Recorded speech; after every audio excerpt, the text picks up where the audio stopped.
All right, everyone. I hope you're doing great this evening. I am live tonight, and looks like we've got a few folks that are with us. And for this last Gospel of John class, and we may, just to let you know, hear a few noises and things. I am in the conference room, and the Camp Cayo, our day camp that goes on this week, is just right outside that door, and they are assembling, getting ready for their devotional, getting ready for a fellowship meal after that, and a wild animal show of some sort. I have no idea what those animals are, who they will be. I am locked away, safe and secure, as much as I think I am anyway, in the conference room, and for the next 30 minutes. So I think we'll be okay. We may hear, like I said, a little noise here and there, but I'm used to it, and hopefully you won't notice me if I look. Now, if you see me run away from the screen and you see like fur or something flying by, then you'll know that I am indeed running for my life, and no, it won't be anything like that. So anyway, glad you're here. We'll jump into this last part of John. The Kings are here, the Browns are here, the Taylors are here, and I am here. So looks like we may have a few other folks that have joined us, and as well, but you're not showing up yet on my feed. So anyway, I want you to speak up and type into the chat if you've got a question or thought as we wrap this up tonight. And so I hopefully got a chance. I left the opening screen up there a little bit. Put this up there a little bit early so that you could read John chapter 21, or at least most of it, in preparation for tonight. And that's the way we're going to wrap up our class time. But let's start with a prayer and ask God to bless our time, and then we'll jump in together. Father, thank you for today. Thank you for a good morning of fellowship and worship together. And Father, we're thankful for the ways you are working on Kingwood and helping us to grow more into the likeness of your Son. I pray for all of the campers this week, all of the teens that are working and adults that are helping to make this day camp go. I just pray that as they focus on different stories that point to you, that this will be a true blessing to each of these families. Father, again, we just ask your blessing on our time in John tonight, and it's through Jesus we pray. Amen. All right, looks like the Burks and the Guthries have signed on here, so glad you guys are all here as well. All right, so anyway, John chapter 21 tonight, and you guys you've got to have known this by now. If you've watched this class at all, I bet you're either sick of this or you know it by heart or whatever it is, but I go to it every time because I want to know why something's written. And John is explicit and intentional about stating why he's written this gospel. So he says in John chapter 20, verses 30 through 31, Jesus performed many other signs in the presence of his disciples, which are not recorded in this book. But these are written that you may believe that Jesus is the Messiah, the Son of God, and that by believing you may have life in his name. There's those three words: signs, belief, and life. He's written about these signs, and he didn't just pick them for random. He picked them because he wants you to believe, wanted the readers of this gospel to believe, and then therefore have life in Jesus. So here is a little bit more about that outline of the Gospel of John. I've tweaked it just slightly for tonight. The first part, the prologue, you recall, perhaps, the Word was God, the Word was with God, he was with God in the beginning, and so forth, outlining this view of Jesus as supernatural and being God and being with God. And he doesn't just start off with the story of Jesus as a man or his birth. He starts out with this grand picture, and then he kind of says, all right, but check this out. And he kind of opens the book there and begins the first half of the Gospel of John with these book of signs and includes 7 of them. You may remember some of these signs from the, hang on one second. I don't think they're using this tonight. Sorry. Just bring it early. Okay. Hold on just a second. You okay? Yeah. Okay, I'm online, so. Are you okay? Yeah, just try to be quiet. She makes a little noise. No, it's okay. It's okay. All right. So we are working on the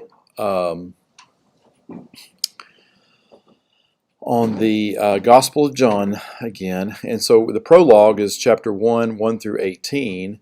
The book of signs that we were talking about has these 7 stories of the Gospel of John, pointing to Jesus as a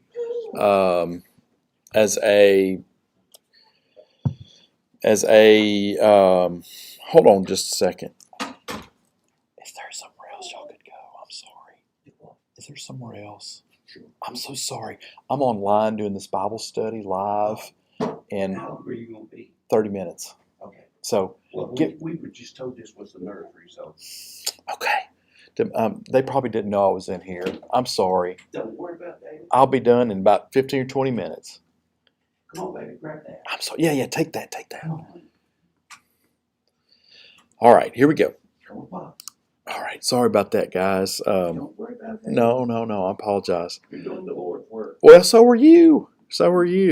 So I'm sitting, the conference room is being used as the nursery, and so we had someone come in to use that, and I thought it'd be okay, and then I thought, no, I can't do this. So anyway, I apologize. All right, where were we? We're back on the outline of John.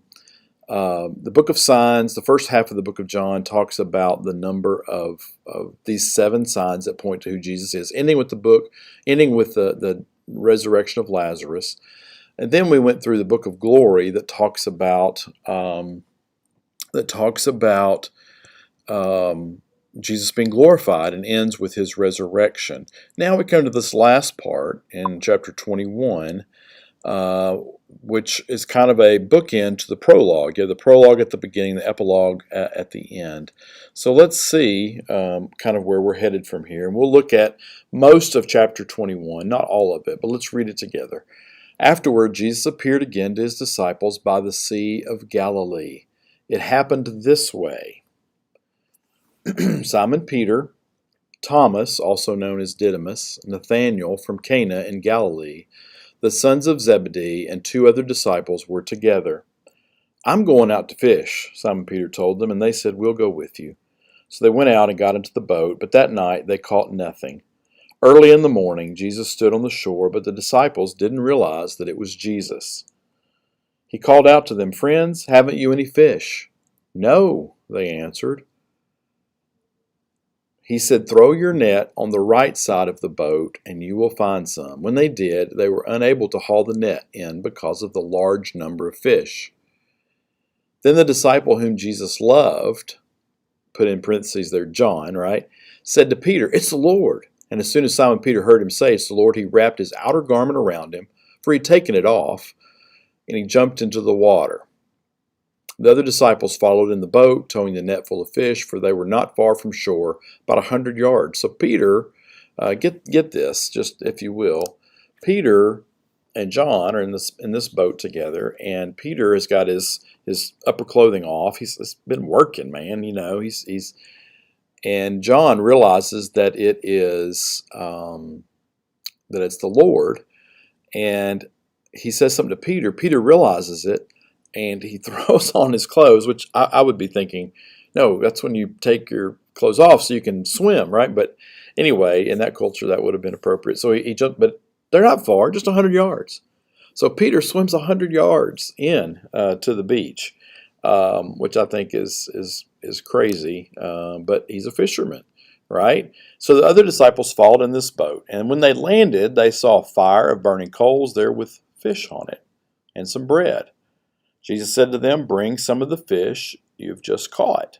So Simon Peter climbed back into the boat and he dragged the net ashore. It was full of large fish, 153.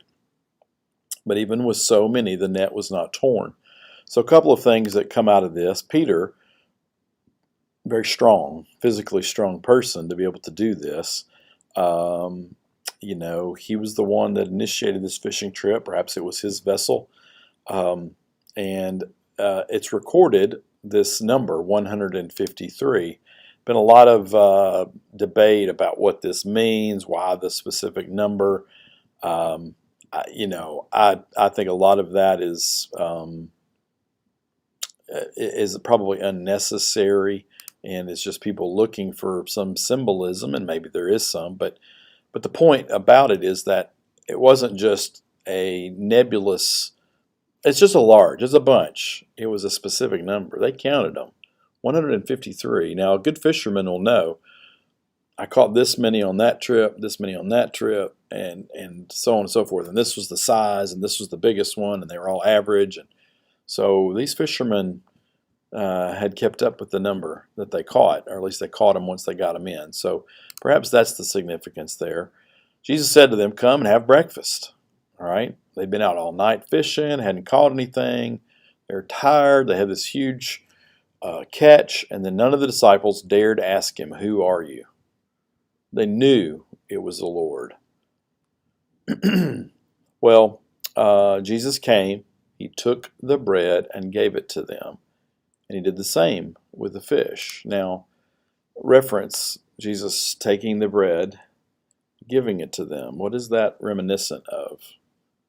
Reminiscent of the last time he's with them at the Passover, probably. This is my body, take and eat.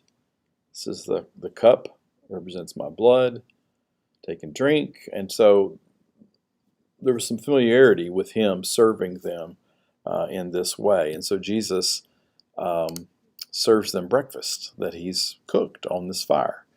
Now, this was now the third time Jesus appeared to his disciples after he was raised from the dead. You recall that there was some upper room, I say upper room, there was some appearances to the disciples when they were praying together, and he appeared, and Thomas was not there the first time, but he was the second time. So, it's interesting. So that's kind of the first half of the chapter. This miraculous catch of fish, and we'll talk a little bit more about that. But I wanted to focus on this what's commonly known as the reinstatement of Peter. But so they finish eating. They're around this campfire, and Jesus says to Simon Peter, "Simon, son of John." He doesn't say Peter, right? He says, "Simon, son of John, do you love me more than these?" "Yes, Lord," he said. "You know I love you." So Jesus instructs him, "Feed my lambs." Well, again, Jesus said, "Simon, son of John, do you love me?" He answered, "Yes, Lord. You know that I love you." And Jesus said, "Take care of my sheep." The third time he said to him, "Simon, son of John, do you love me?" Peter was hurt because Jesus asked him the third time, "Do you love me?"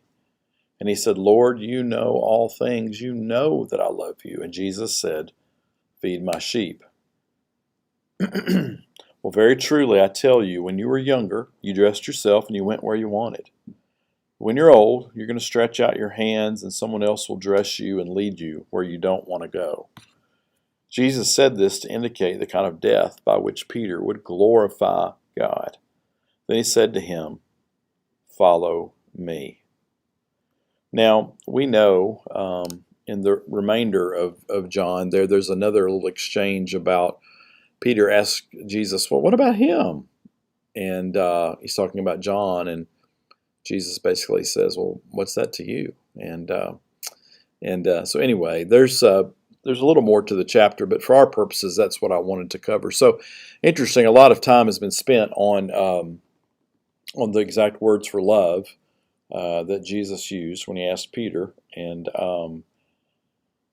So he uses the word agape, or a form of agape love, when he asks him the first two times, Peter, do you agape me?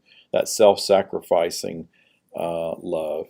And Peter says, I phileo.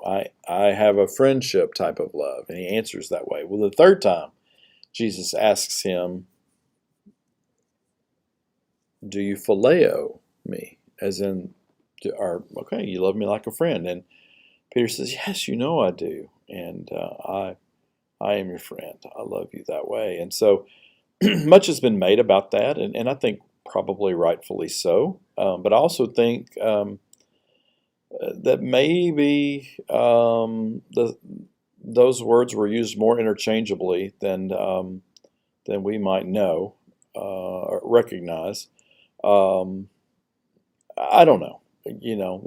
I know people that argue both ways, but here is what we do know. And we're going to talk about that here in the questions, that Peter recognized something that third time that he was asked, because it says he was hurt. And so let's look at these questions and see what we've got percolating here. So, all right, let's kind of look again at the text and kind of answer some of these questions.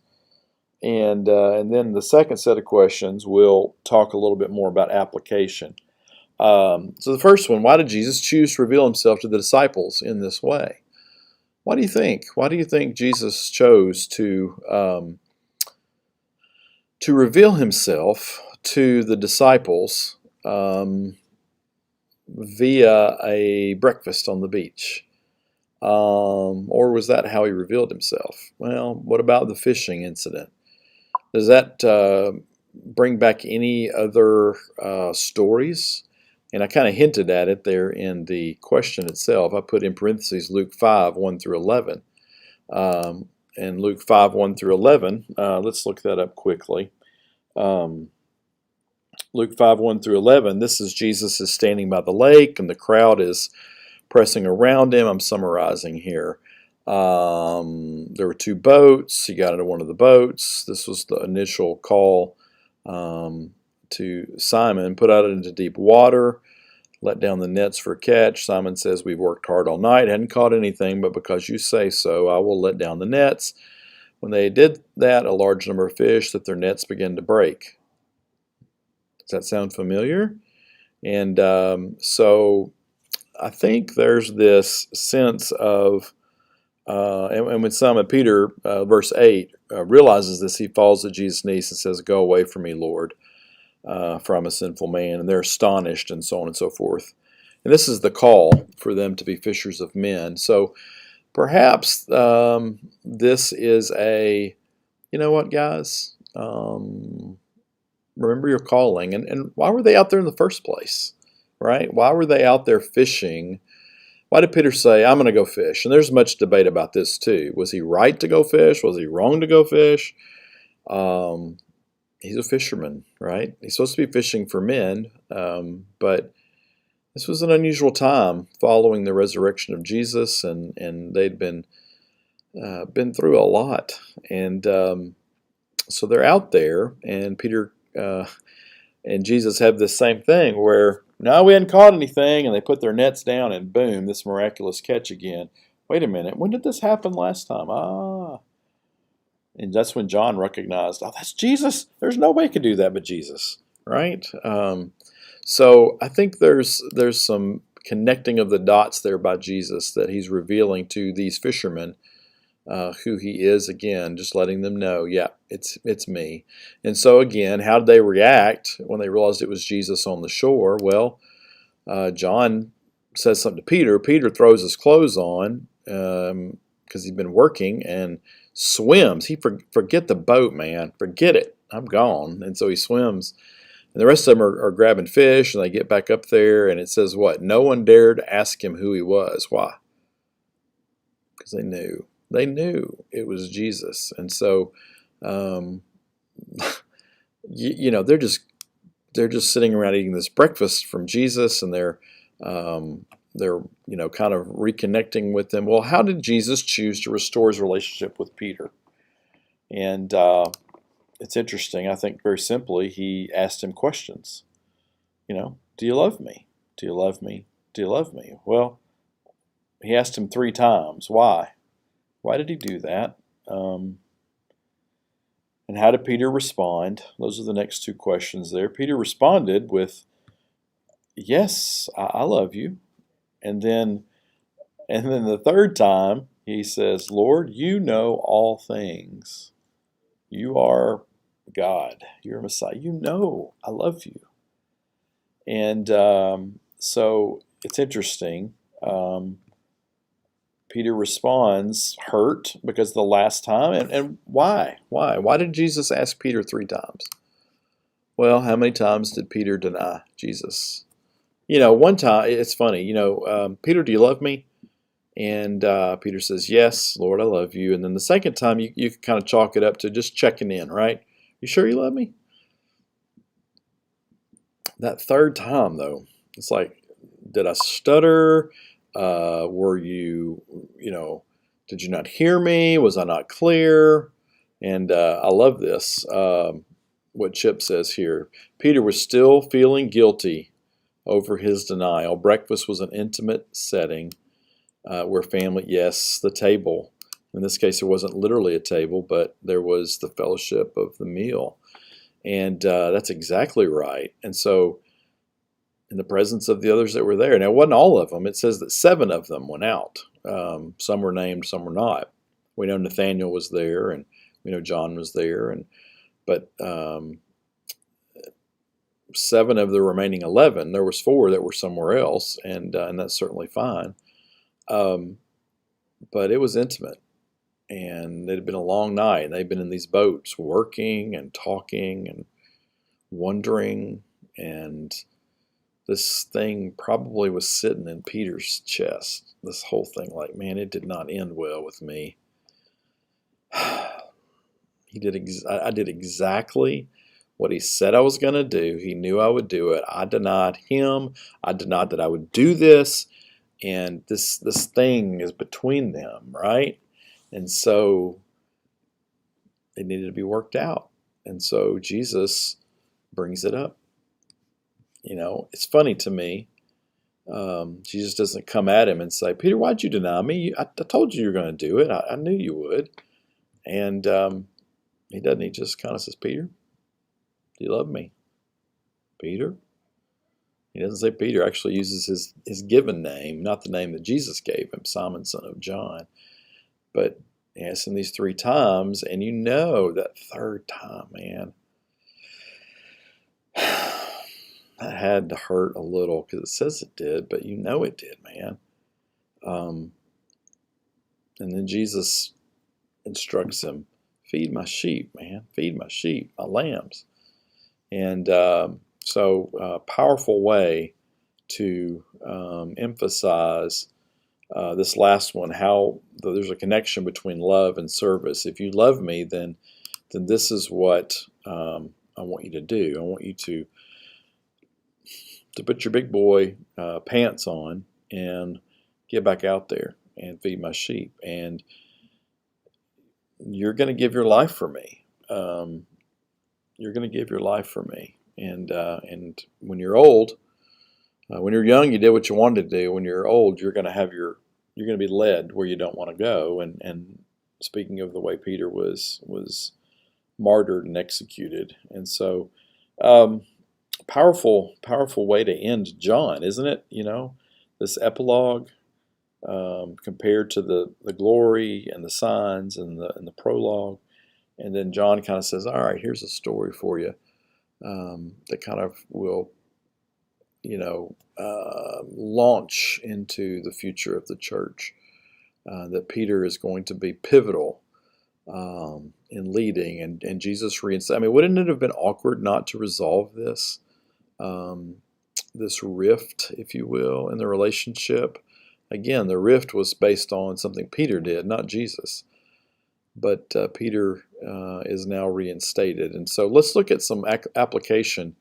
So I said acclapation. That's not right. Application questions here. And it says, how can a failure destroy a person? Oof. And how can Jesus restore a person after a fall? Well, how can a failure destroy a person? What do you guys think? Failures in relationships can be devastating. Marriages can be destroyed. Families can be destroyed. Friendships can be destroyed. Work relationships can be destroyed. There's so much in Scripture about one another's and maintaining unity and loving one another above yourself, and it's preventative. But we know that when failures happen, damage is done, and lives are wrecked, and the way things were are wrecked. And so here's an example of that kind of situation where a failure for Peter to stand up and on behalf of Jesus could have destroyed him. And we do see that it destroys Judas. We do see that Judas also betrayed Jesus. I think sometimes people use the word deny with Peter and betray with Judas. Those are more accurate and specific, but they both put a serious rift, and the other disciples did too, for that matter, when they ran off. So how can Jesus restore a person after a fall? Well, Jesus, in his grace and in his tender, loving care, both restored Peter and he disciplined and chastised him and called him out for it a little bit. Again, he didn't rebuke him. He didn't beat him up over it. He just kind of said, hey, I said you would do. In an indirect way, right? Is this kind of a clever, more than clever, but an astute way to point this out to Peter, what was going on. So very gently he does.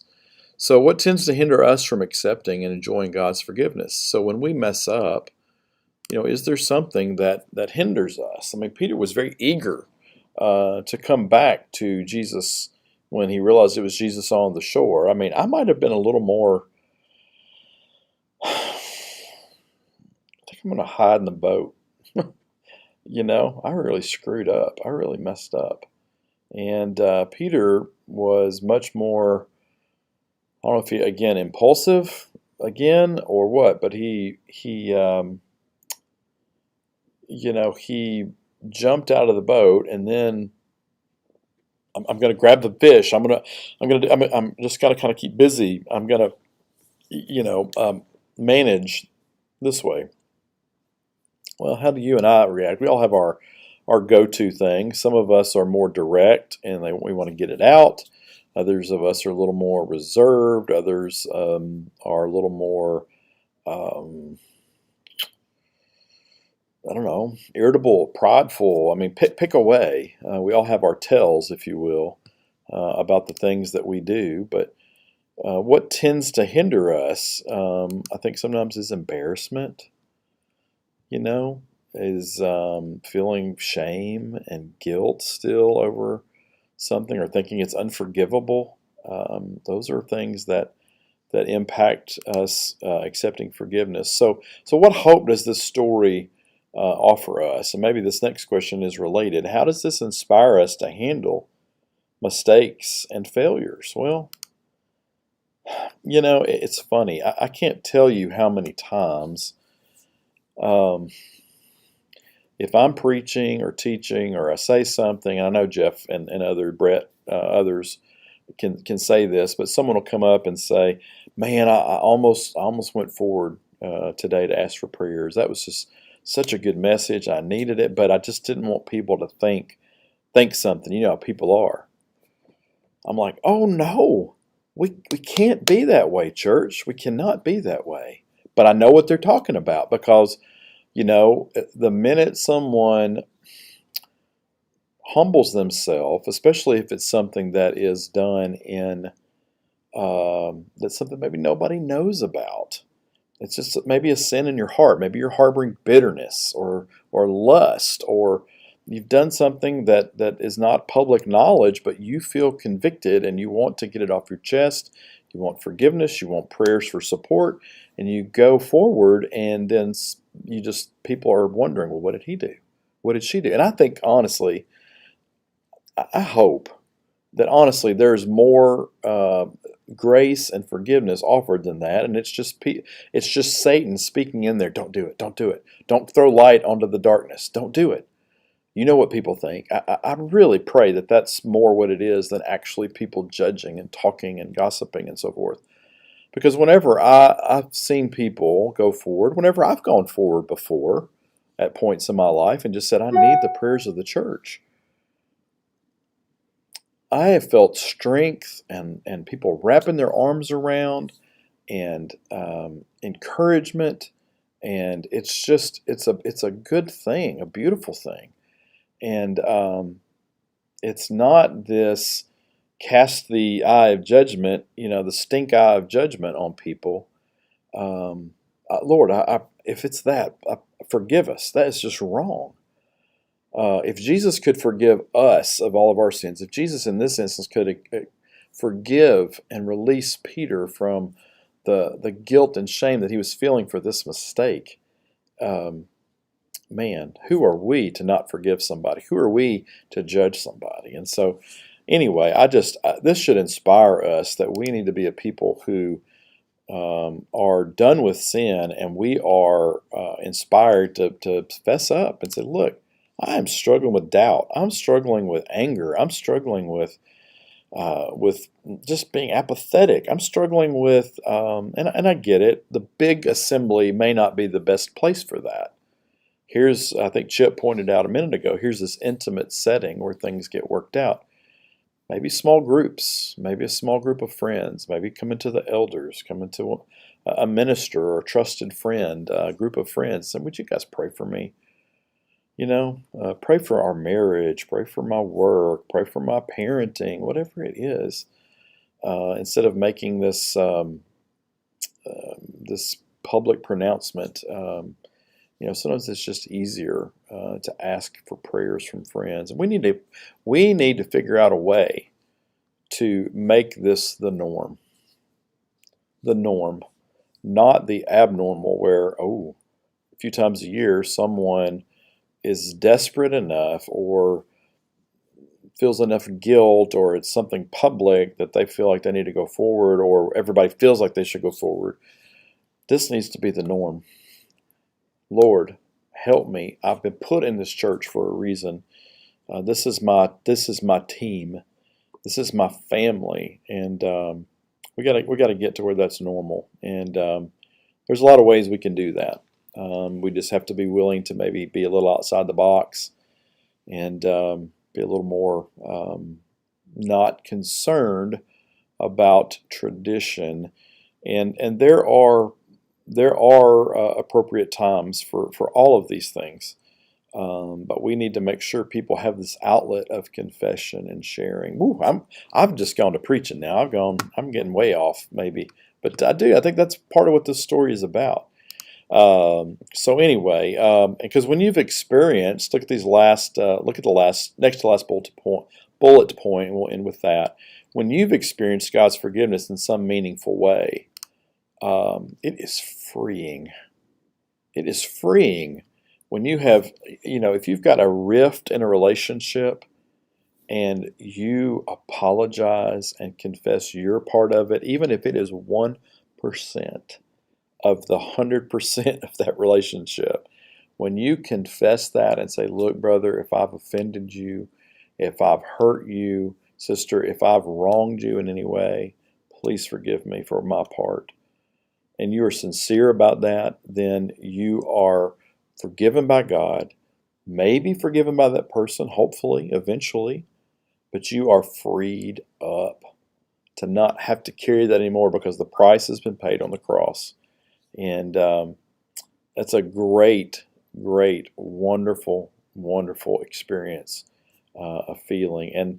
And Peter, we know, goes on to do amazing things after this, filled with the Holy Spirit, but he is released, no longer to carry this burden around. It's interesting to me that John puts this story at the end. All right, we'll wrap it up there. I see it's 5:40, and I think maybe somebody's wanting to get back in, and I'm going to have to go make it right with them because I asked them to go somewhere else. And I'm in the nursery. So anyway, bless their hearts. So anyway, I've enjoyed studying the Gospel of John. I am not sure what we're going to study next Sunday night. I will look through the readings and figure out kind of something that corresponds with that. Probably I may pick one of the books we're in. If you've got a suggestion, please let me know. And anyway, we'll move on from there. But love the Gospel of John. Maybe now that we've been through it, my encouragement would be it's 21 chapters. Read through it again and see how many of these things you pick up again when you go back through there. The signs, the glory, the epilogue and prologue, and how it points us to believe. These signs point us to believe and then ultimately to life in Jesus. So, all right, everyone, have a great evening. I love you guys, love Kingwood, and thanks for getting in the Word with me. We'll talk to you soon.